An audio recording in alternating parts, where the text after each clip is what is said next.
Hey guys, welcome to Mathics. I hope you all are doing well. Today I am going to start physics for board and JEE. As all you know that हमने कल जो पढ़ा उसमें maths का first chapter cover किया, जिसका exercise 1.1 हमने completely कर ली। और इसी तरह हमारा चलता रहेगा कि एक दिन अल्टरनेटली हम लोग एक दिन फिजिक्स पढ़ेंगे, फिर उसके बाद मैथ्स पढ़ेंगे। अभी तो ये शेड्यूल है कि हम हाई स्कूल मैथ्स पहले कवर कर लेते हैं अल्टरनेटली एंड फिर फिजिक्स करते हैं। एक एक दिन फिजिक्स करेंगे, एक दिन मैथ्स करेंगे। तो basically we are going to start our new chapter of class 11th vector. अब ये बेसिकली 11th के बच्चों के लिए थोड़ा टफ लगता है, तो फर्स्ट टाइम इसे हम सुनते हैं। वेक्टर वेक्टर क्या होता है? वेक्टर क्या होता है? The quantity which can be measured, the quantity which can be measured, the quantity which can be measured or called physical quantity। जिसे हम मेज़र कर सकते हैं उसे फिजिकल क्वांटिटी कहते हैं। ये फर्स्ट पॉइंट हो गया। अब दूसरा होता है scalar quantity. Scalar quantity, scalar quantity वो होती है जिसमें सिर्फ मैग्नीट्यूड दिया होता है। The quantity which require only magnitude, which requires only magnitude, जिसमें सिर्फ मैग्नीट्यूड रिक्वायर होता है, उसे हम physical quantity. For the complete description, the quantity which requires only magnitude for the complete description,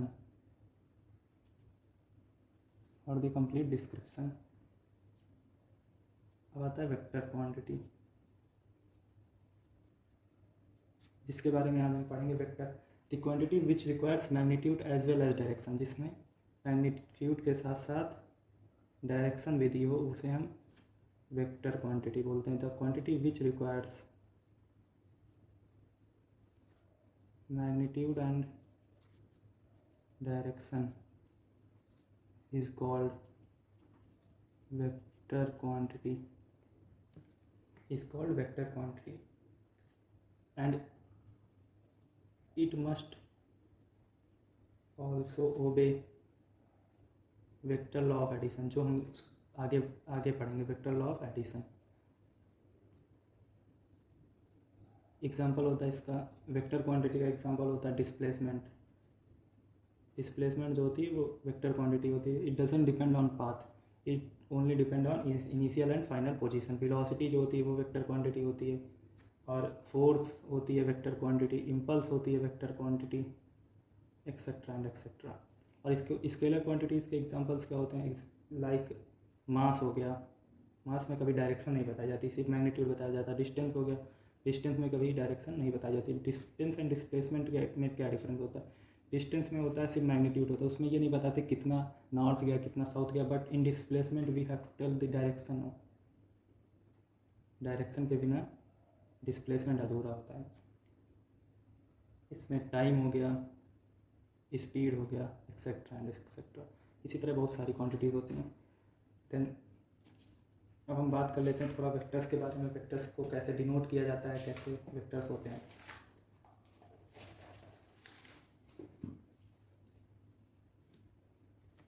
जैसे हमारे पास एक्सिस दी हुई है, कोऑर्डिनेट एक्सिस दी हुई है एक 3D में कोऑर्डिनेट एक्सिस दी हुई है।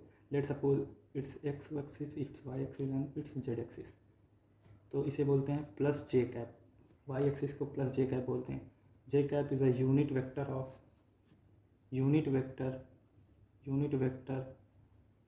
along positive Y axis. इसी तरह ये हो जाएगा एक्स को बोलते हैं, एक्स को I cap unit vector along positive X axis. इसी तरह ये जेड हो जाएगा K cap is equal to unit vector along positive z axis.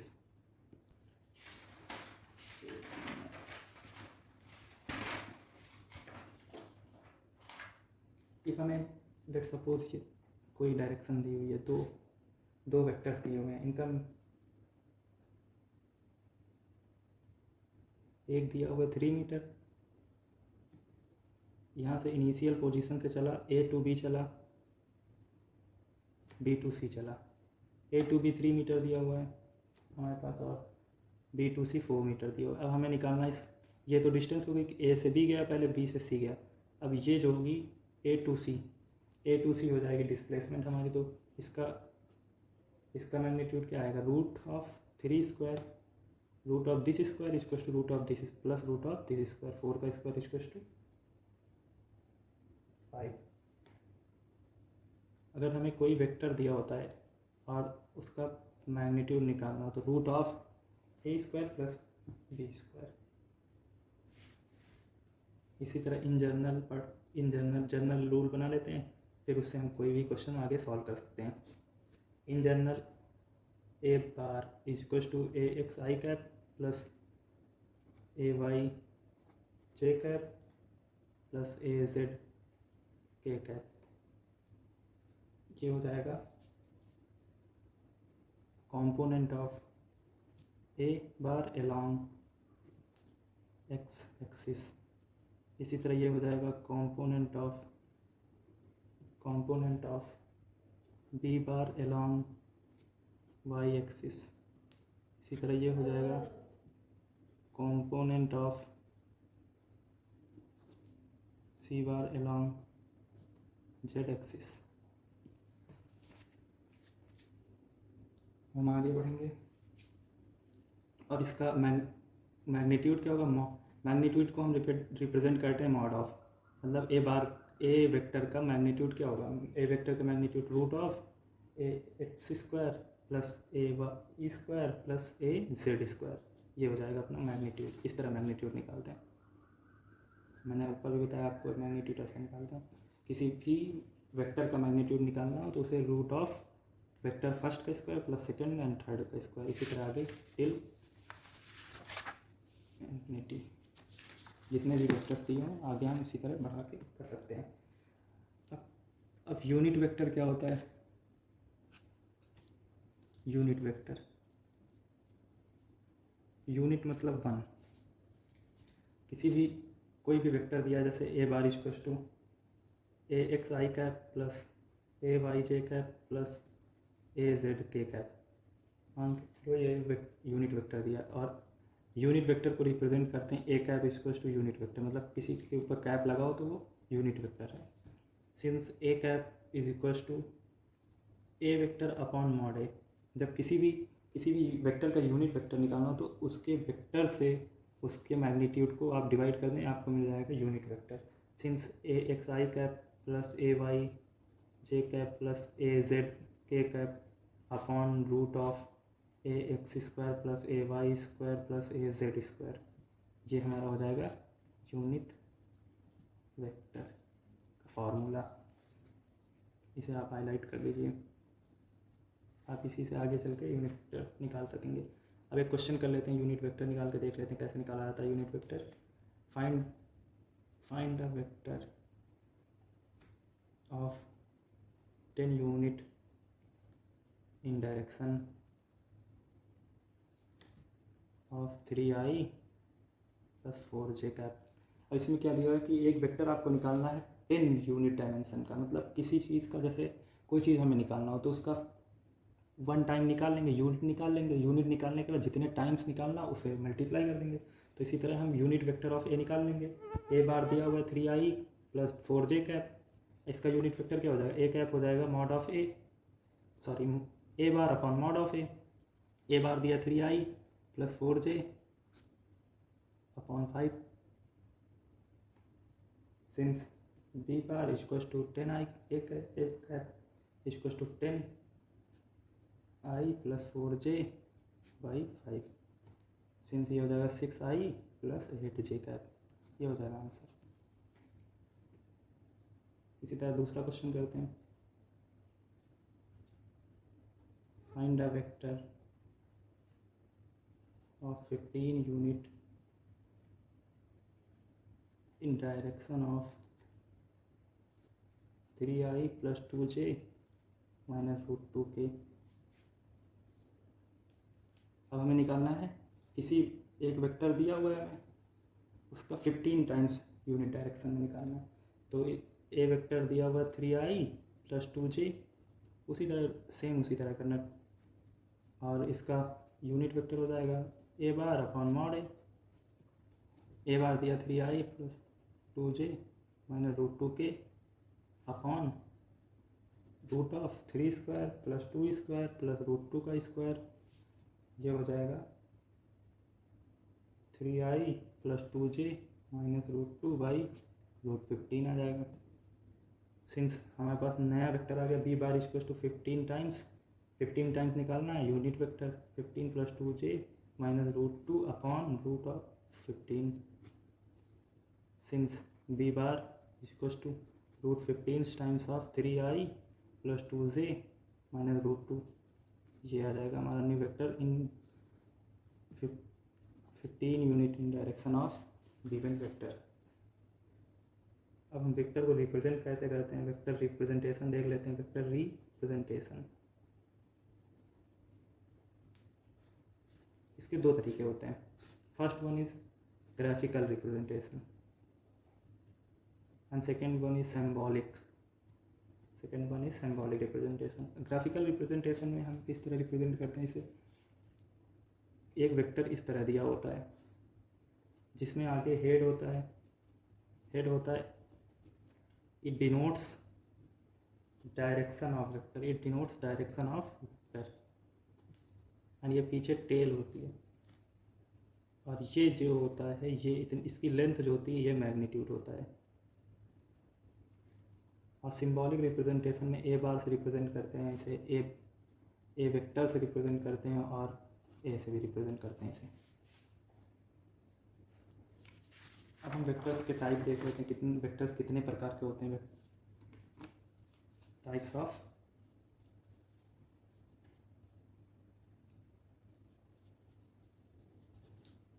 Of vector. First one is equal vector. Equal vector वो होते हैं जो दोनों के मैग्नीट्यूड बराबर होते हैं और डायरेक्शन भी बराबर हो, उन्हें हम इक्वल वेक्टर कहते हैं। Let suppose A and B bar दिया हुआ है, दोनों के magnitude and direction both are equal. Two vectors are equal in their magnitude and direction. Two vectors are equal in their magnitude and direction. उसके बाद आता है हमारा negative vector.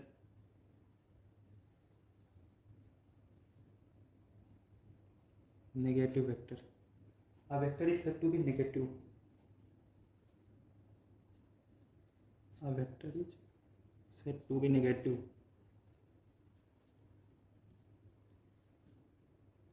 of given vector. A vector is said to be negative of given vector if magnitude is same but direction is different. जब मतलब कोई दो vector दिए, मान लो ए दिया है एंड ये बी दिया है, दोनों का मैग्नीट्यूड सेम होगा बट उसकी डायरेक्शन जब डिफर होगी तो इसे नेगेटिव वेक्टर बोलेंगे। Since A bar is equal to minus of B bar.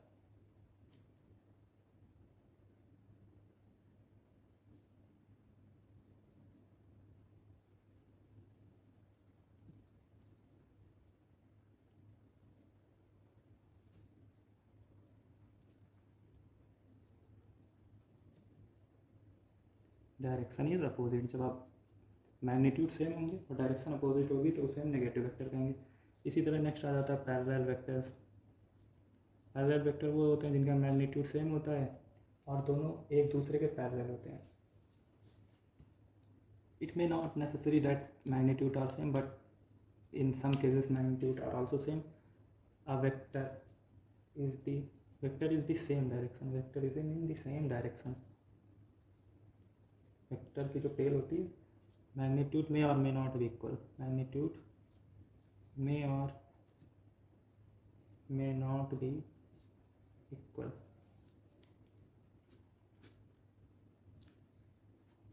A bar parallel to B bar, और एंटी पैरेलल वेक्टर इसके जस्ट अपोजिट होता है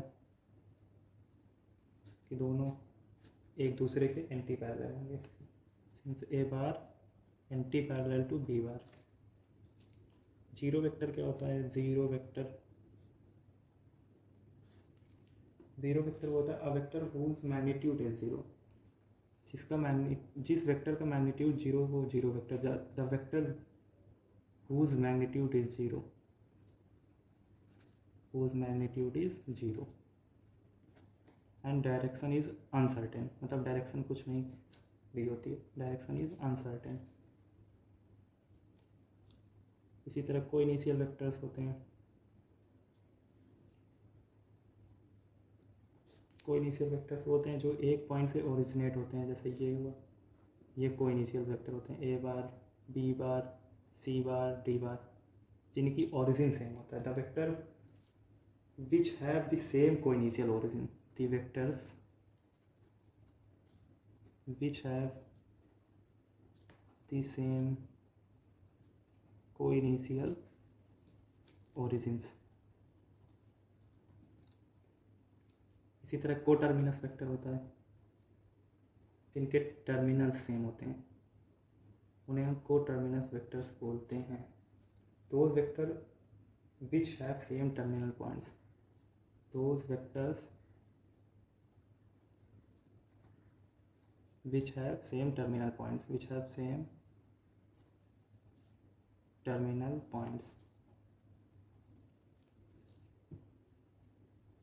ये इस तरह रिप्रेजेंट किए जाते हैं कि एक पॉइंट है, उसके टर्मिनल पॉइंट एक जगह आके मिले हों. Let's move further. अब हमारे टाइप्स ऑफ वेक्टर हुए ख़त्म. आगे बढ़ेंगे और हम पढ़ेंगे एंगल बिटवीन टू वेक्टर्स. आगे पढ़ेंगे एंगल बिटवीन टू वेक्टर्स. दो वेक्टर्स के बिटवीन में एंगल निकालना. Smaller of two angle between two vector, मतलब जो दो वेक्टर्स के बीच में स्मॉलर एंगल होगा वही दोनों वेक्टर के बीच का एंगल लिया जाता है. जैसे किसी वेक्टर के बीच में तो दो एंगल्स होंगे, एज यू ऑल नो कि किसी भी वेक्टर के बीच में दो एंगल होंगे, एक ये एंगल होगा एक ये होगा. But this is smaller angle, that's called, this is the angle या angle between vector A and vector B. एक नोट लिखते हैं इसमें. if a vector is displaced parallel to itself, मतलब किसी भी वेक्टर को खुद आप पैरेलल उसके डिस्प्लेस कर दें, then it does not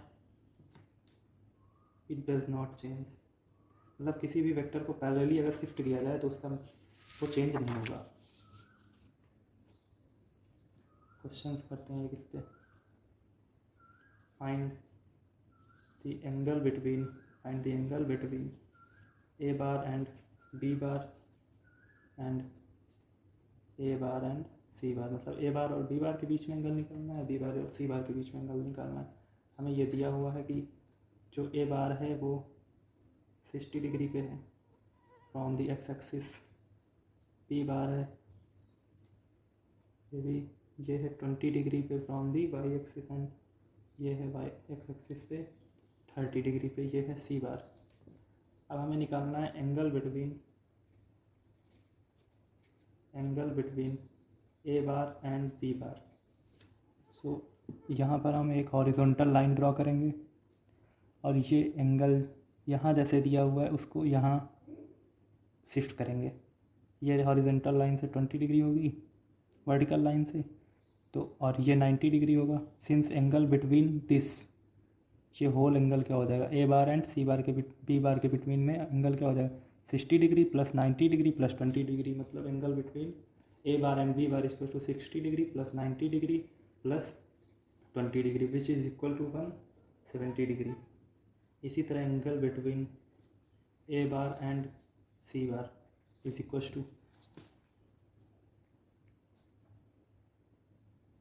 to इसी तरह यहाँ हम ये ड्रॉ करेंगे लाइन, और ए बार यहाँ 60 डिग्री है टूवर्ड्स हॉरिजॉन्टल, ये 60 डिग्री हो जाएगा, 60 degree plus 30 degree is equal to 90 degree, ये आ जाएगा अपना 90 डिग्री, आंसर आ जाएगा ये। अब components of vector which is very very important in physics, क्योंकि हमें कई जगह कंपोनेंट्स करने पड़ते हैं वेक्टर के। कंपोनेंट ऑफ वेक्टर, आपको एक वेक्टर दिया होगा, लेट सपोज ये वेक्टर दिया हुआ है, ए बार वेक्टर दिया हुआ, अब इसके कंपोनेंट्स करने हैं, इसे रिजॉल्व करना है, इसे बोलते हैं रिजोल्यूशन ऑफ वेक्टर्स। इस तरह हम इसे रिजॉल्व करेंगे, दोनों के परपेंडिकुलर्स लेंगे। इफ़ ये थीटा दिया हुआ है, ये एक एक्सिस से एंगल थीटा दिया हुआ है वेक्टर का, देन कंपोनेंट्स ऑफ वेक्टर क्या होंगे, इस पे जो परपेंडिकुलर ड्रॉ होगी which is equal to A X, X component होगा मॉड ए कॉस थीटा, और ये हो जाएगा इसी तरह मॉड ए कॉस 90 माइनस थीटा, क्योंकि ये एंगल 90 माइनस थीटा होगा, ये एंगल 90 माइनस थीटा होगा which is equal to mod A sine theta.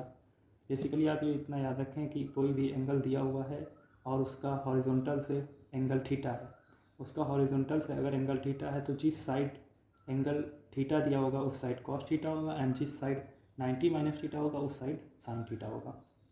Magnitude into cos theta and magnitude into sine theta. तो इसी तरह लेट सपोज ए बार दिया हुआ है mod A cos theta I cap plus mod A sine theta J cap, ये angle हो जाएगा, ये वेक्टर हो जाएगा। Mod A is equal to mod A cos theta I cap plus mod A sine theta J cap, mod A is equal to root of mod of cos theta का square plus mod of A of sine theta का square, ये इसका magnitude आ जाएगा mod A का। और इसमें एक note लिखिए, if vector A makes angle alpha beta gamma, if vector A makes angle alpha beta and gamma with x axis, y axis and z axis, with x axis, y axis and z axis respectively, then mod of ax is equal to mod a cos alpha, and cos alpha जो हो जाएगा वो mod ax upon a mod a, since इसी तरह हो जाएगा mod a Y जो होगा वो हो जाएगा मॉड ए कॉस बीटा, और कॉस बीटा जो हो जाएगा वो हो जाएगा mod a y upon mod a. इसी तरह हो जाएगा mod a z is equal to mod A cos z and cos z is equal to a z upon mod a, since cos alpha cos beta and cos gamma are called direction cosines, इन्हें हम direction cosines बोलते हैं। cos alpha cos beta cos gamma को direction cosines बोलते हैं। अब इसमें एक रिलेशन दिया होता है कि हम किसी भी डायरेक्शन कोसाइंस के स्क्वायर्स का सम देखते हैं। Let suppose cos square alpha plus cos square beta plus cos square gamma दिया हुआ है, which is equals to A x square plus A Y square plus A Z square upon mod A का square. ये जब हम करेंगे तो ये रिलेशन आएगा, since mod a square upon mod A is equal to 1 हो जाएगा, क्योंकि हमें पता है कि mod A is equal to होता है root of A x square plus A Y square plus A Z square. तो ये जो है ये भी हो जाएगा mod a square by mod a square is equal to 1, since cos square alpha plus cos square beta plus cos square gamma is equal to 1 हो जाएगा। और कॉस स्क्वायर अल्फा को हम क्या लिख सकते हैं 1 माइनस साइन स्क्वायर अल्फा, तो 1 minus sine square alpha plus 1 minus sine square beta plus 1 minus sine square gamma is equal to 1, since 2 is equal to sine square alpha plus sine square beta plus sine square gamma, एक relation हमारे पास ये आ जाएगा।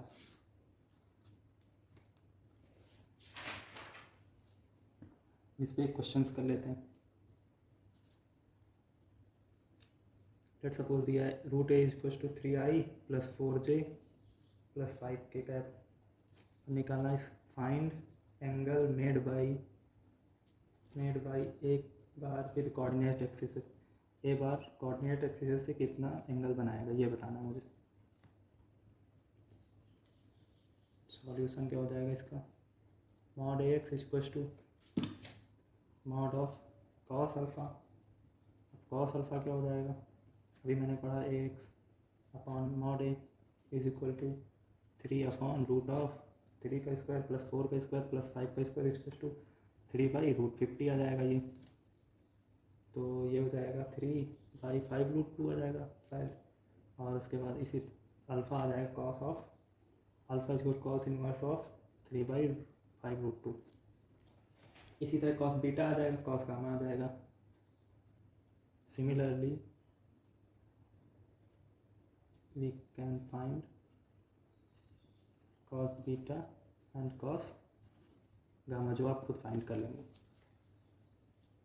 अब direction convention देख लेते हैं कि डायरेक्शंस को कैसे पढ़ते हैं। डायरेक्शन कन्वेंशन, जैसे हमें कोई कॉर्डिन वो दिया हुआ है, डायरेक्शंस दी हुई हैं east west north and south, और वेक्टर्स दिए हुए हैं, एक ये वेक्टर दिया हुआ है, एक ये वेक्टर दिया, एक ये वेक्टर दिया हुआ है। ये 30 डिग्री है, ये 20 डिग्री है, ये 10 डिग्री है। अब इसे बोलना हो तो क्या बोलेंगे, 30 degree north of west, north of east, इसे बोलेंगे हम 30 degree north of east. Right side हम क्लॉकवाइज चलेंगे, लेफ्ट साइड हम एंटी क्लॉकवाइज चलेंगे। इसी तरह यहाँ पर क्या हो जाएगा, यहाँ पर हो जाएगा 20 डिग्री वेस्ट ऑफ साउथ। इसी तरह यहाँ हो जाएगा एंटी क्लॉकवाइज चलेंगे तो 10 degree north of west. Simple सा है। अब एक क्वेश्चन देख लेते हैं आगे चल के। क्वेश्चन करते हैं डायरेक्शन को लेकर। Find displacement vector of particle. Displacement बताना है, find displacement vector of particle. Particle का डिस्प्लेसमेंट वेक्टर बताना है। हमें दिया हुआ है एक बंदे का डिस्प्लेसमेंट दिया हुआ है, हमें ये डिस्टेंस दिया हुआ है, हमें डिस्प्लेसमेंट बताना है। ये 0 to A गया, A to B गया, B to C गया। ये हमें दिया हुआ है 5√2, ये दिया हुआ है 1 मीटर एंड ये दिया हुआ है 3 मीटर। हमें ये निकालना है, OC निकालना है। OC is equal to OA गया है, AB गया है, BC गया, OA plus AB plus BC। एक क्वेश्चन हो गई first. Since OA is equal to 5i plus 5j, OA जो हो जाएगा 5i प्लस 5j हो जाएगा। Since AB is equal to 1i cap आ जाएगा और BC जो होगा वो 3j कैप आ जाएगा। ये 1i कैप हो जाएगा, ये 3j कैप हो जाएगा। Putting values of OA, OB, OC in equation 1, we get 5i plus 5j plus 1i plus 3j। OC जो आ जाएगा हमारे पास equal to 6i plus 8j। Since OC is equal to root of 6 square plus 8 का square equal to 10 metre आ जाएगा answer.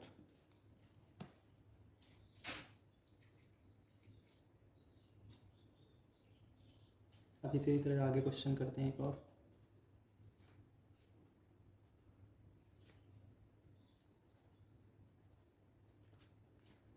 ये भी क्वेश्चन डायरेक्शन कन्वेंशन का ही है, लेकिन अच्छा क्वेश्चन है। पार्टिकल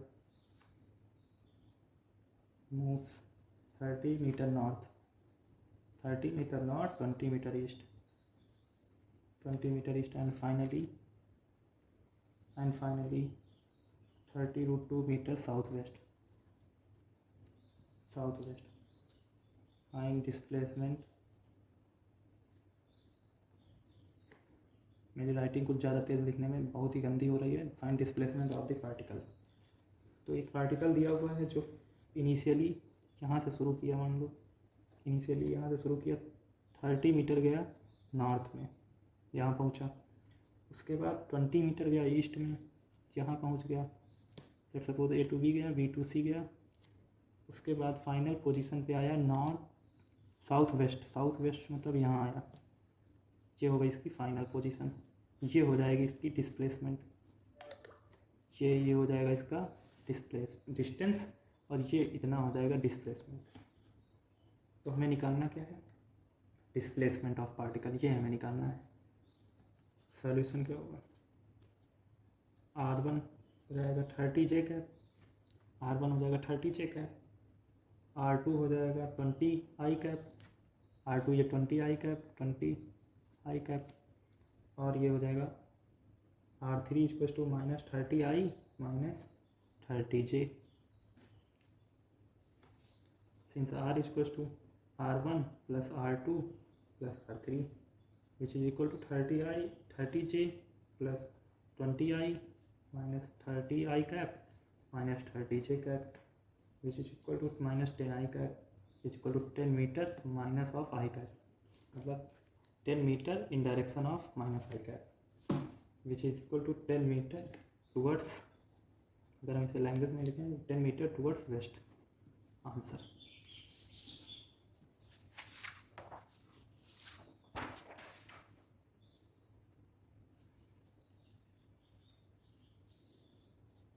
समझते हैं how to represent velocities in vector quantity, मतलब वेलोसिटी को कैसे रिप्रेजेंट करते हैं। एवरेज वेलोसिटी, फॉर्मूले उसके कैसे रिप्रेजेंट करते हैं। एवरेज वेलोसिटी को रिप्रेजेंट करते हैं इस तरह in vector form.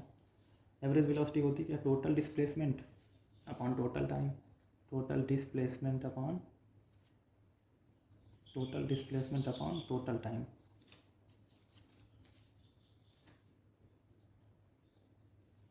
Delta x bar upon delta t which is equal to x final minus x initial upon t final minus t initial. अब एवरेज एक्सीलरेशन इसी तरह होता है। एवरेज एक्सीलरेशन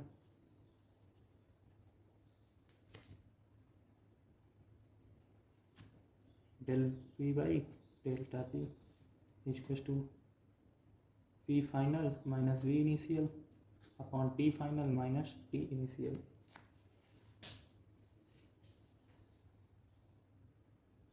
ये क्वेश्चन कर लेते हैं इस पे, उसके बाद देखते हैं आगे। फाइंड इन एवरेज एक्सीलरेशन, ये दिया हुआ है at t equal to 0, v is equal to 50 metre पर second along east and at final position t equal to 10 second 50 metre पर सेकेंड along west north।